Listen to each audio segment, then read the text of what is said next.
رب العالمین والصلاة والسلام علی سید الانبیاء والمرسلین وعلی آلہ واصحابہ اجمعین وعلی کل من تبعہم بإحسان الی یوم الدین۔ اعوذ باللہ من الشیطان الرجیم، بسم اللہ الرحمن الرحیم۔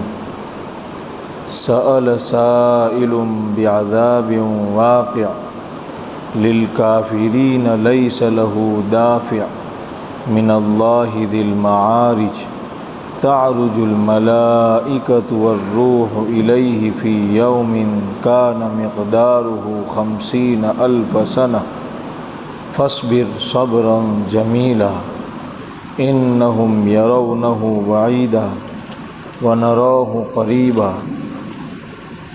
یوم تکون السماء کالمہل وتکون الجبال کالعہن ولا یسأل حمیم حمیما یبصرونہم یود المجرم لو یفتدی من عذاب یومئذ ببنیہ وصاحبتہ واخیہ وفصیلتہ التی تؤویہ ومن فی الارض جمیعا ثم ینجیہ کلا انہا لظی نزاعۃ للشوی تدعو من ادبر وتولی وجمع فاوعی۔ صدق اللہ العظیم وصدق رسولہ النبی الکریم ونحن علی ذلک لمن الشاہدین والشاکرین۔ قرآن کریم کی یہ ایک سورت ہے 29ویں پارے کی، جس کو ہم نمازوں میں سنتے ہیں اور پڑھتے ہیں۔ اس سورت کا نام ہے سورہ معارج۔ چونکہ اس سورت میں بھی معارج کا لفظ آ رہا ہے، اس لیے اس سورت کا نام معارج رکھا گیا ہے۔ ایک واقعہ چھوٹا سا یہ ہوا کہ نضر ابن حارث نام کے کافر اور مشرک نے اللہ تعالیٰ سے یہ دعا کی کہ اللہ، یہ قرآن اگر آپ کی کتاب ہے تو آپ آسمان سے پتھر برسا کر کے پتھر برسائیے یا کوئی بڑا عذاب اتاریے۔ چیلنج کیا اس نے۔ انسان جب ضدی بن جاتا ہے، ہٹ دھرم بن جاتا ہے، کسی بات پر اڑ جاتا ہے، تو وہ کہاں تک پہنچ سکتا ہے اس کا اندازہ آپ اس واقعے سے لگائیے کہ وہ اللہ کو کہہ رہا ہے کہ اللہ اگر آپ سچے ہیں، اور کفار اور مشرکین اللہ کی طاقت کو جانتے تھے۔ قل من خلق السماوات والارض لیقولن اللہ، کہ اگر آپ پوچھیں گے ان کفار سے کہ زمین اور آسمان کو کس نے پیدا کیا، تو یہ کفار اور مشرکین یہ جواب دیں گے اللہ ہی نے پیدا کیا ہے۔ وہ تو اللہ کے ساتھ دیوی اور دیوتاؤں کو شریک کرتے تھے، ورنہ وہ سمجھتے تھے کہ اللہ ہی سپریم ہے، سب سے بڑی طاقت کا مالک اللہ ہے، وہ یہ سمجھتے تھے۔ آپ اندازہ لگائیے، اس کے باوجود ایک کافر اور مشرک کیا کہہ رہا ہے؟ اللہ اگر یہ قرآن آپ کا کلام ہے، امطرنا، تو ہم پر پتھر کی بارش برسائیے۔ ضد، ہٹ دھرمی، دشمنی، یہ وہ چیزیں ہیں جو اچھے انسان کو بھی کہاں سے کہاں لے جا کر کے ڈال دیتی ہے۔ دشمنی اندر کی کیفیت بڑی خطرناک، وہ اللہ کو چیلنج کر رہا ہے، اندھا بنا دیتی ہے۔ تو نضر ابن حارث جس کا نام روایات میں ذکر کیا جاتا ہے، کچھ ایک دو نام ذکر کیے جاتے ہیں، بہرحال جو بھی ہو، ایک کافر اور مشرک نے ایسا سوال کیا، اللہ تعالیٰ نے اس پر یہ کچھ آیتیں اتاری اور اس میں فرمایا کہ سأل سائل بعذاب واقع۔ قرآن تو چونکہ قیامت تک کے لیے کتاب ہے نا، اس لیے قرآن میں کسی کا نام نہیں لیا جاتا ہے۔ ابو جہل کا نام قرآن میں نہیں ہے، کہیں عام بات قرآن بیان کرتا ہے۔ ابو لہب کا ہے ایک خاص حکمت کے تحت۔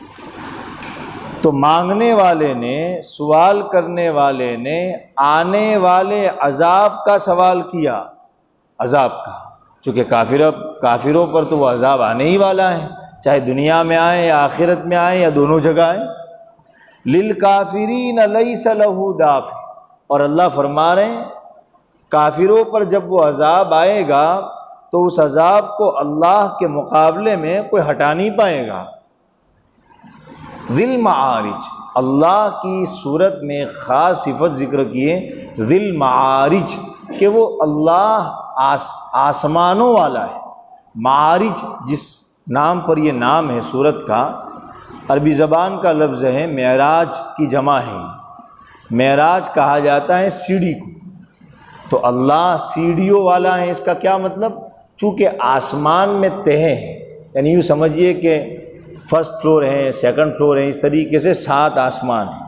ہم نے بار بار وہ روایت مسند امام احمد ابن حنبل کی ہم نے پڑھی اور ہم نے سنی بھی تھی کہ ہر آسمان کے بیچ میں 500 سال کا فاصلہ ہے، اس کے اوپر دوسرا آسمان، تیسرا، چوتھا، پانچواں، چھٹا، ساتواں، اس کے اوپر ایک سمندر ہے، سمندر کے اوپر 8 فرشتے ہیں اللہ کے عرش کو، یا 4 فرشتے ہیں اللہ کے عرش کو اٹھائے ہوئے ہیں۔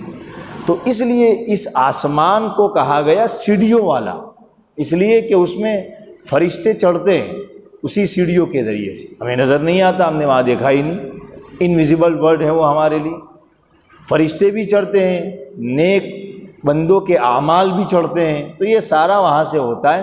بہرحال المعارج کا معنی آسمان، یعنی آسمان والا۔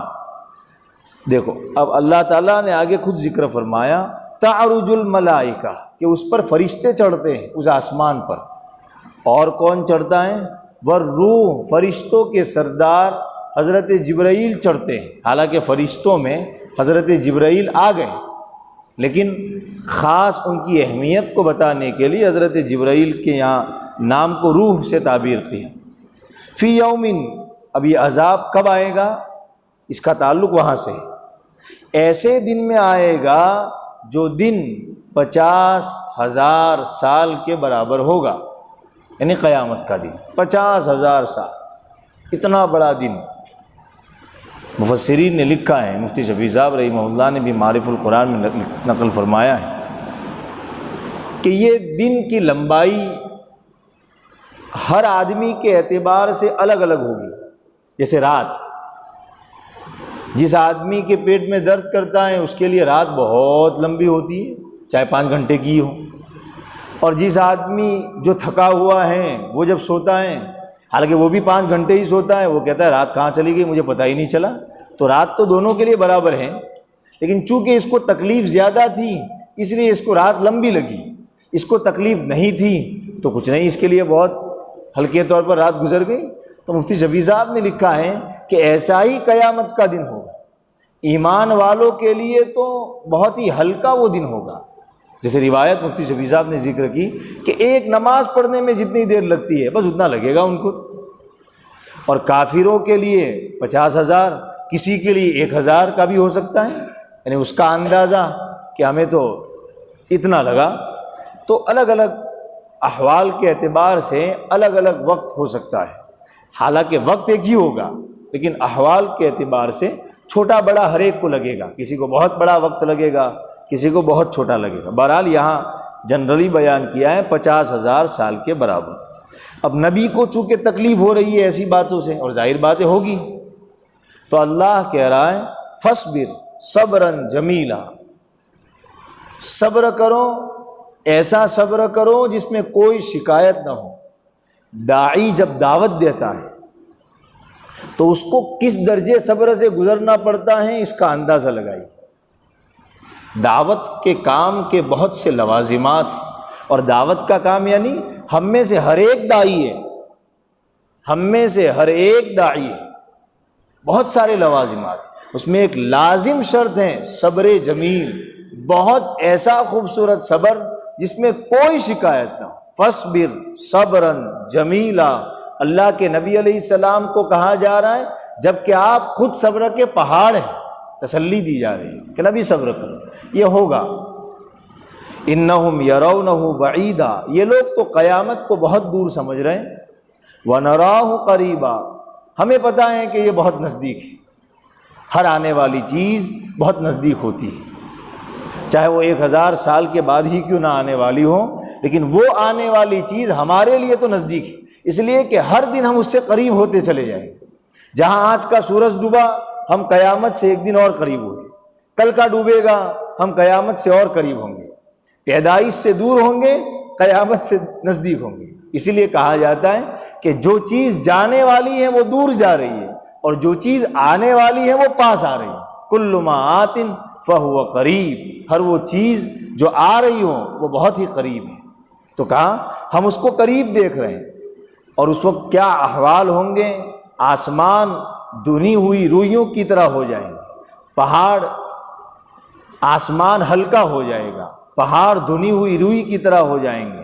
اور فرمایا کوئی دوست کسی دوست سے نہیں پوچھے گا، کوئی دوست، حالانکہ دوستی کے لیے انسان دنیا میں کیا کچھ نہیں کرتا ہے، لیکن اللہ تعالیٰ فرما رہے ہیں قیامت کی ہولناکی اتنی خطرناک ہوگی کہ کوئی دوست کسی دوست سے پوچھے گا نہیں۔ پتہ چلا دوستوں کے لیے آخرت کو برباد نہیں کرنا چاہیے، کام نہیں آئیں گے دوست آخرت میں۔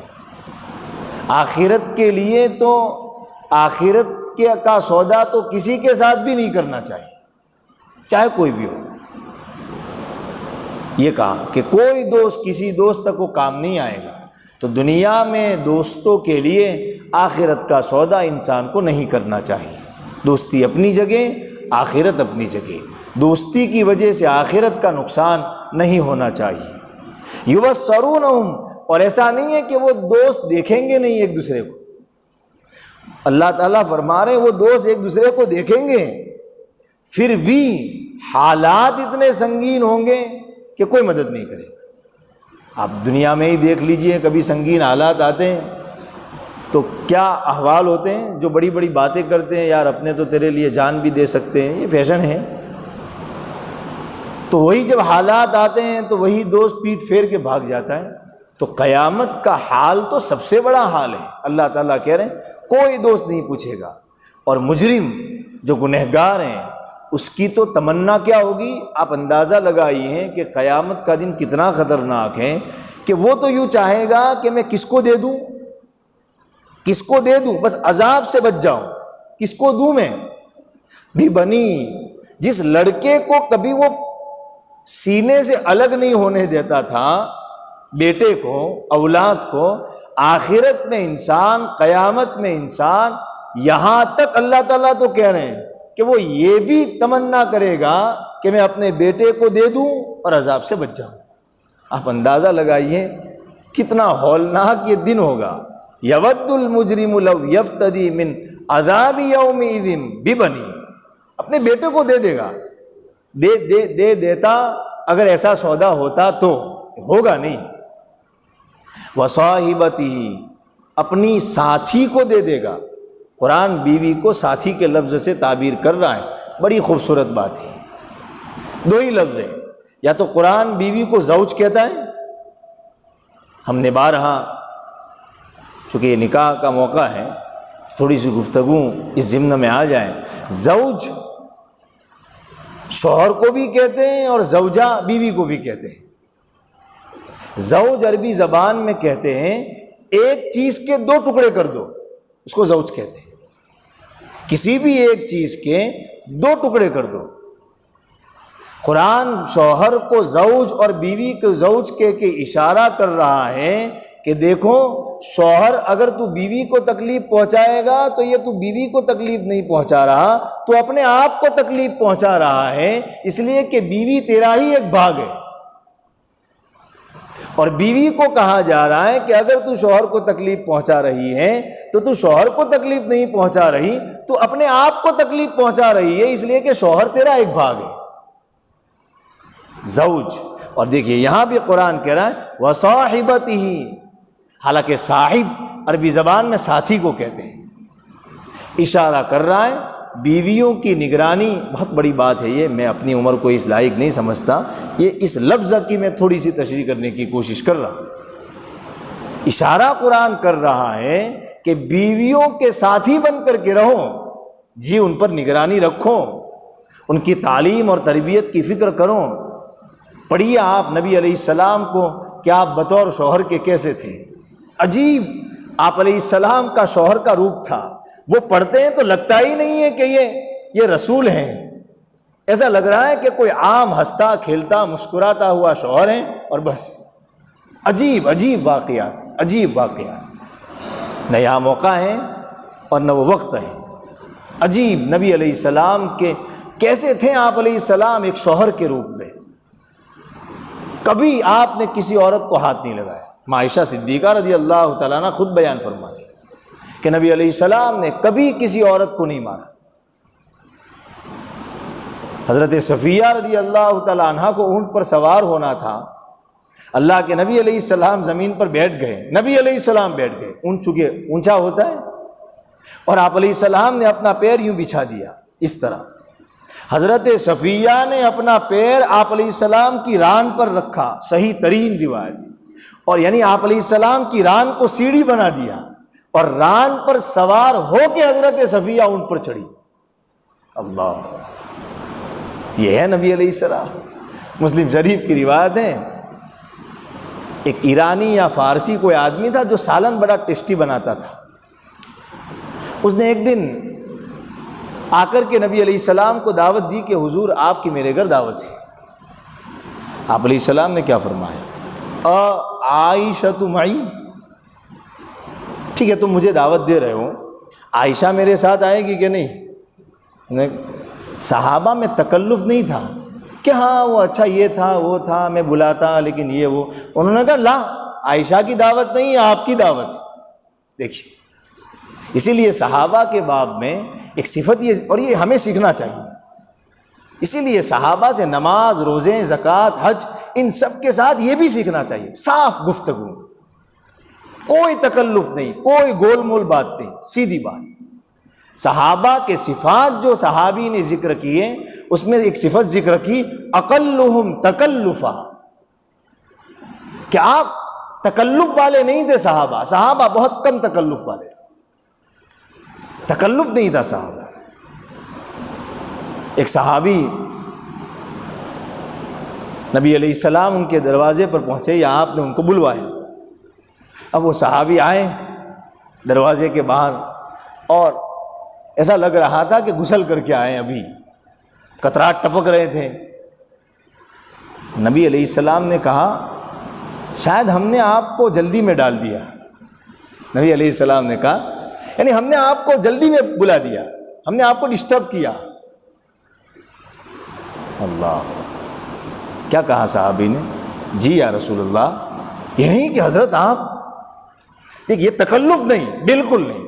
حضرت آپ میرے ماں باپ آپ کے لیے قربان، آپ تو آدھی رات کو بلائے میں آ جاؤں، کوئی تکلف نہیں. کہا ہاں حضور آپ نے ہم کو جلدی میں ڈال دیا. سیدھی بات، سیدھی بات ہوتی ہے. ہمارے حضرت فرماتے ہیں کہ سیدھی بات سے سامنے والے کو بھی بات کرنے میں سہولت ہوتی ہے. گول مول بات سے آدمی بات نہیں کر پاتا. اب دیکھیے یہاں صحابی نے صاف بات کی کہ ہاں یا رسول اللہ مجھے جنابت لاحق تھی، مجھے غسل ضروری تھا، تو میں نے سوچا کہ بغیر جنابت کی حالت میں آپ سے کیسے ملوں، تو میں نے جلدی جلدی غسل کر لیا. صحابی نے جب صاف بات کی تو یہاں شریعت کا حکم کھلا. صحابی بات صاف نہ کرتے شریعت کا حکم نہ کھلتا. اب آپ علیہ السلام نے مسئلہ بتایا کہ دیکھو اگر جنابت لاحق ہو اور نماز کا وقت نہ ہو اور کوئی ضروری کام ہو تو صرف وضو کر لو، غسل کر لینا جب وقت ملے. دیکھیے صحابی نے صاف بات کی، صاحب شریعت نے یہاں مسئلہ بیان کیا. اقلہم تکلفا. ایک صحابی آ گئے، کہا یا رسول اللہ صلی اللہ علیہ وسلم، بلکہ آپ علیہ السلام نے حضرت جابر رضی اللہ تعالیٰ عنہ سے یا کسی صحابی سے پوچھا کہ نکاح کیا؟ کہا یا رسول اللہ. کہا باقیرہ عورت سے کیا یا جو پہلے کسی کے نکاح میں تھی اس سے کیا؟ کہا نہیں یا رسول اللہ میں نے تو جو پہلے کسی کے نکاح میں تھی یا بیوہ عورت سے یا طلاق والی عورت سے نکاح کی. دیکھیے آپ علیہ السلام نے کیا کہا، کنواری سے کر لیتا. یہاں میرے بڑے بیٹھے، آگے میں وہ الفاظ نقل کروں صرف اس لیے کہ حدیث میں ہے. تلاعبک و یلاعبک، تو اس سے کھیلتا ہوں، تو اس سے کھیلتا ہوں۔ اللہ کے نبی کیا شوہر بنا رہے ہیں، دیکھیے آپ، اللہ کیا تعبیرات استعمال کر رہے ہیں، غضب کی تعبیرات۔ نبی اچھا نمازی بنانے کے لیے بھی آئے ہیں، نبی اچھا شوہر بنانے کے لیے بھی آئے ہیں۔ بہت کم لوگ نبی سے سیکھ کر اچھے شوہر بنتے ہیں، اچھے نمازی تو بہت بن جاتے ہیں، اچھے باپ بنتے ہیں، اچھے نمازی بہت بن جاتے ہیں۔ نبی پوری زندگی ہمیں نبی علیہ السلام سے سیکھنی چاہیے۔ بہرحال یہ بہت میری عمر سے بہت اوپر کا موضوع ہے، صرف حدیث میں چونکہ میں نے اس مضمون کا مطالعہ کیا تھا تو سوچا آپ کو ذکر کروں۔ تو وہ صحابی نے کہا کہ نہیں، عائشہ کی دعوت نہیں آپ کی ہے۔ نبی علیہ السلام نے کیا کہا؟ اذن لا، تب تو میں بھی نہیں آؤں گا۔ دوسری مرتبہ وہ آئے کچھ دنوں بعد، کہا یا رسول اللہ آپ کی دعوت ہے۔ پھر آپ نے پوچھا عائشہ معی، عائشہ کی دعوت ہے میرے ساتھ، مسلم شریف کی روایت۔ دوسری مرتبہ صحابی نے کہا لا، نہیں آپ کی نہیں، عائشہ کی نہیں، آپ کی۔ دیکھیں تکلف سے صاف گفتگو صحابہ کی دیکھیں۔ تیسری مرتبہ آئے، عائشہ کی دعوت ہے میرے ساتھ۔ تیسری یا چوتھی مرتبہ میں ان صحابی نے کہا ہاں یا رسول اللہ صلی اللہ علیہ وسلم عائشہ کی بھی دعوت ہے۔ تب اللہ کے نبی علیہ السلام نے وہ دعوت قبول کی۔ کہ ہمارے لیے اس میں نہیں ہے کہ ہم جو بھی ہمارے لیے سیکھنے کی یہ چیز ہے کہ دیکھیے اللہ کے نبی علیہ السلام یہ صاحبت ہی، اس کے بغیر نہیں، میں اس کی تشریح ذکر کر رہا ہوں کہ آپ علیہ السلام نے اپنی ازواج کو ساتھی بنا کر کے رکھا ہے، ساتھی دوست بنا کر کے رکھا ہے۔ حاکم نہیں ہے شوہر، ذمہ دار ہے۔ قوامون علی النساء کا غلط ترجمہ کیا جاتا ہے۔ جب یہ آیت پڑھی جاتی ہے کہ الرجال قوامون علی النساء، تو ذہن میں یہ آتا ہے کہ مرد تو حاکم ہے، ایسا نہیں ہے، مرد ذمہ دار ہے عورت کا۔ وہی نبی علیہ السلام اخلاق سے بھی مل رہے ہیں، اور مجھے وہ روایتیں یاد نہیں آ رہی ورنہ سینکڑوں روایتیں ہیں، اور بڑا دل خوش ہوتا ہے کہ واقعی میں آپ علیہ السلام کیسے رہتے تھے ان کے ساتھ میں۔ بڑی بے تکلف گفتگو یہ ہوتی تھی۔ حضرت عائشہ رضی اللہ تعالیٰ عنہا جب غسل کرتی تھی، یا اللہ کے نبی علیہ السلام جب غسل کرتے تھے تو حضرت عائشہ فرماتی تھی میرے لیے بھی کچھ پانی بچا دینا۔ اب دیکھیے کیسی گفتگو۔ آپ علیہ السلام گوشت اور ہڈی کے اس جگہ سے کھاتے تھے جہاں حضرت عائشہ رضی اللہ تعالیٰ عنہا کا منہ لگا ہوا ہوتا ہے۔ عائشہ نے یہاں سے کھایا ہے رضی اللہ تعالیٰ عنہ، نبی علیہ السلام بھی وہیں سے کھاتے ہیں۔ نبی علیہ السلام کی مسواک، حضرت عائشہ رضی اللہ تعالیٰ عنہ کی مسواک نبی علیہ السلام نے استعمال کی، آخری مرض الوفات تھی، انہوں نے چبا کر دی تھی آپ علیہ السلام۔ تو وصاحبت ہی کی تشریح تو اللہ کے نبی علیہ السلام کی پوری زندگی ہے، وصاحبت ہی واقعی۔ تو بہرحال مرد انسان اس درجے پہنچ جائے کہ وہ آخرت کے عذاب کے بدلے اپنی بیوی کو بھی دے دیں، سختی کا اندازہ لگائیے آپ، واقعی اپنے بھائی کو دے دیں۔ عجیب بات قرآن نے تو کہی وَفَصِيلَتِهِ الَّتِي تُؤْوِيهِ، اپنے پورے کٹن کو دے دیں، سب کو لے جاؤ، بس مجھے عذاب سے بچا دو۔ وَمَنْ فِي الْأَرْضِ جَمِيعًا، اور اخیر میں تو قرآن نے کہا اور ان تمام لوگوں کو دے دے فدیے میں جو زمین میں، اور پھر اس سب کے بدلے میں اس کو کیا ملے؟ صرف ایک چیز ملے، ینجی، نجات ملے، وہ بچ جائے، یہ سب کچھ کر کے بس وہ بچ جائے۔ اندازہ لگائیے کتنا ہولناک دن ہو۔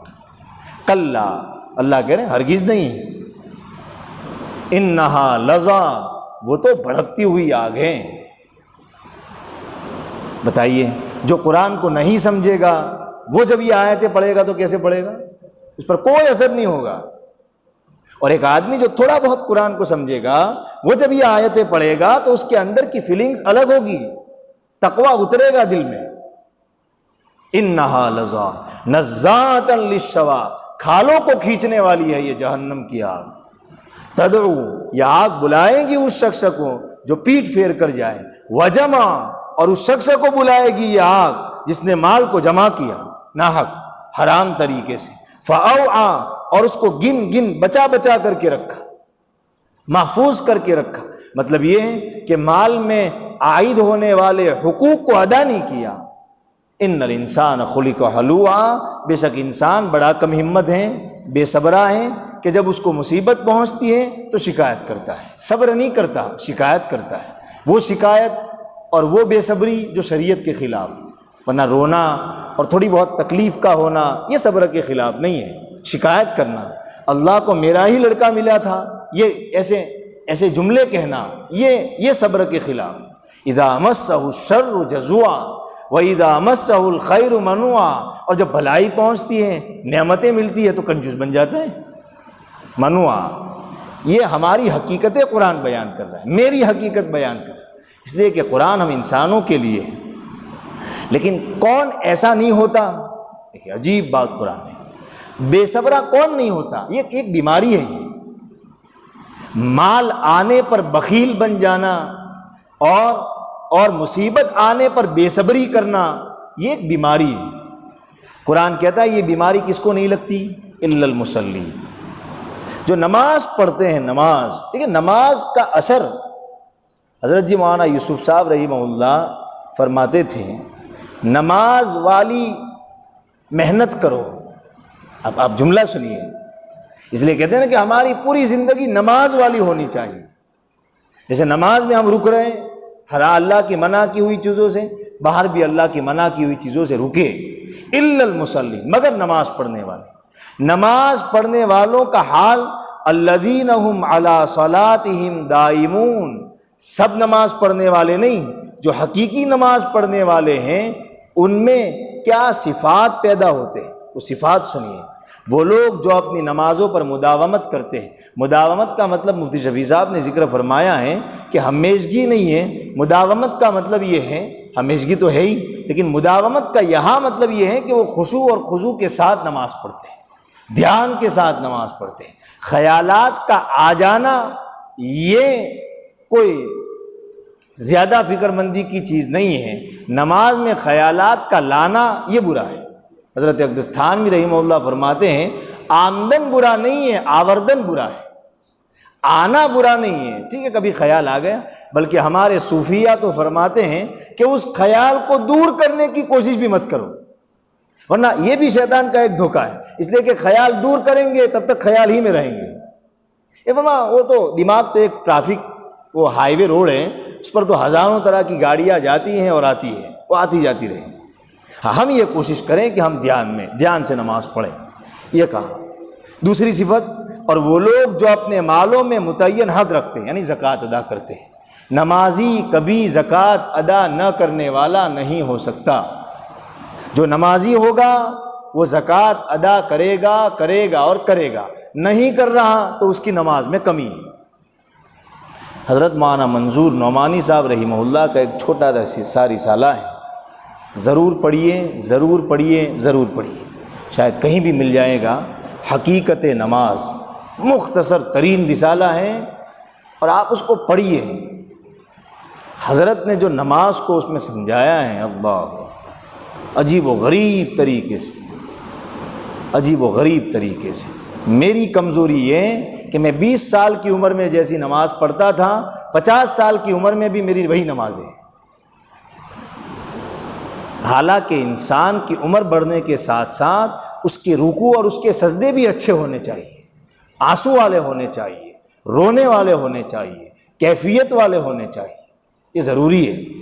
اور ایک دو دعائیں نہیں ہیں نماز میں، یاد رکھیں، نماز میں بہت ساری دعائیں ہیں جو نبی علیہ السلام کیا کرتے تھے۔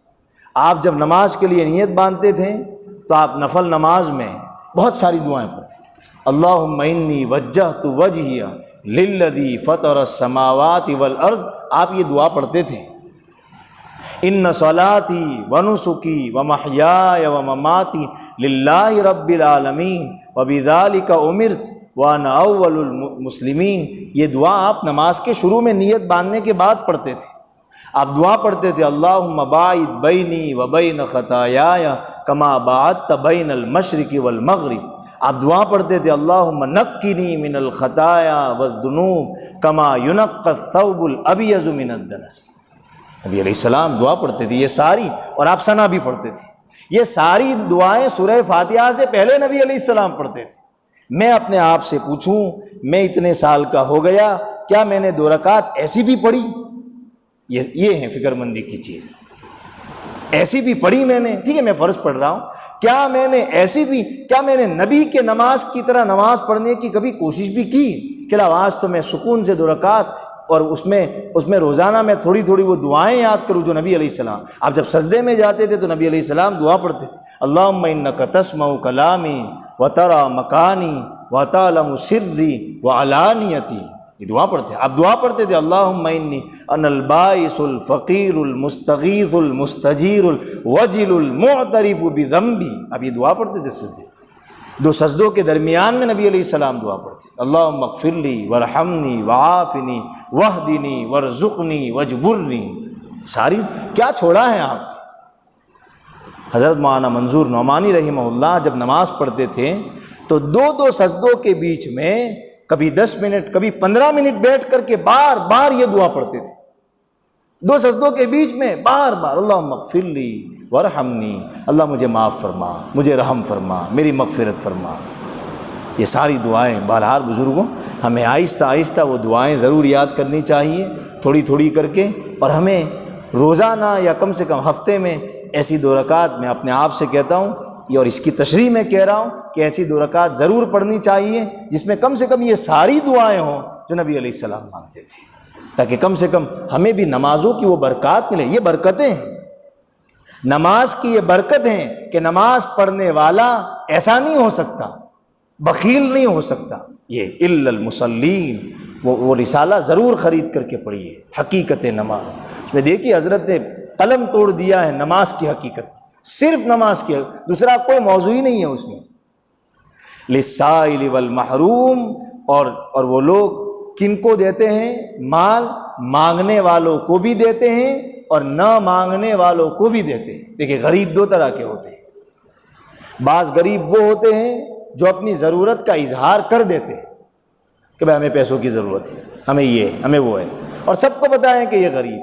بعض غریب وہ ہیں جو یوں اپنے احوال کو دبا کر کے رکھتے ہیں، وہ کسی کے سامنے اظہار نہیں کرتے، حالانکہ ان کے گھر میں کبھی فاقہ ہوتا ہے، وہ گھر میں پریشان ہوتے ہیں، لیکن وہ اظہار نہیں کرتے۔ قرآن کہہ رہا ہے للسائل والمحروم، دونوں کا مال میں حق ہے، اور اس سے یہ بھی پتہ چلا کہ زکوٰۃ کے علاوہ بھی مال میں حق ہے، اس لیے کہ زکوٰۃ کا بیان تو آ چکا نا، حق معلوم للسائل والمحروم، مفتی شفیع صاحب نے یہ بات ذکر کی ہے، اور اسی لیے حضرت الامام بخاری رضی اللہ تعالیٰ عنہ نے یہ باب قائم کیا ہے، ان فی المال حقا سوی الزکاۃ، کہ مال میں زکوٰۃ کے علاوہ بھی بہت کچھ حق ہے۔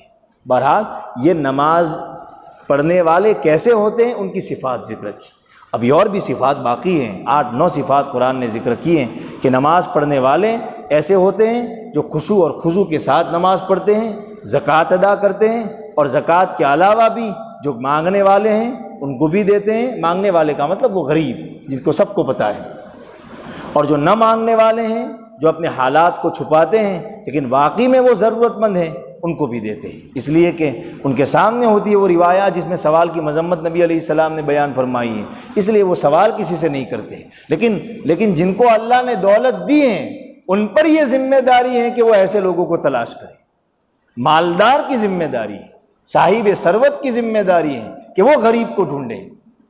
بہرحال اللہ تعالیٰ ہمیں بھی نمازی بنائے۔ یہ جو باتیں بیچ بیچ میں جو ذکر کی جاتی ہیں یہ تفسیر کے علاوہ بات نہیں ہے۔ دیکھیے نبی علیہ السلام کی زندگی قرآن کی تشریح ہے۔ اب صاحبتی ہی آپ ساتھی بن کر کے رہیں جب تک، اور عام طور سے نبی علیہ السلام کو اس طرح نہیں سمجھا جاتا۔ نبی علیہ السلام کے نماز، روزے، زکوٰۃ، اس کے تذکرے تو ہوتے ہیں، ان کے تذکرے نہیں ہوتے، ان پہلوؤں کے۔ آپ ایک عرب عالم نے ایک کتاب لکھی ہے، اگر اللہ توفیق دے ضرور پڑھیں، کیف عاملہم النبی، شیخ ابو صالح المنجد کی کتاب ہے، میں نے سعودی سے وہ کتاب منگوائی، اللہ کے نبی علیہ السلام نے کیسا معاملہ کیا، اس میں انہوں نے عجیب طریقے سے سیرت کو بیان کیا ہے۔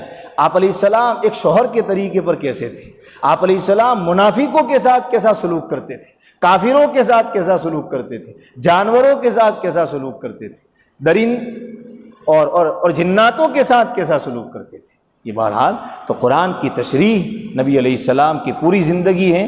ہمیں قرآن تب سمجھ میں آئے گا جب ہم نبی علیہ السلام کو دیکھیں گے. بہرحال اس صورت میں قیامت کا ذکر ہے، اور نضر ابن حارث نے جو مطالبہ کیا تھا، اللہ نے اس کے جواب میں کہا کہ بھائی قیامت کوئی حلوہ نہیں ہے، قیامت کوئی آسان نہیں ہے، قیامت تو اتنی خطرناک ہے کہ انسان ان سب کو دے کر اپنے آپ کو چھڑانے کے لیے تیار ہو جائے گا، حالانکہ ایسا ہوگا نہیں. وصلی اللہ علیہ وسلم.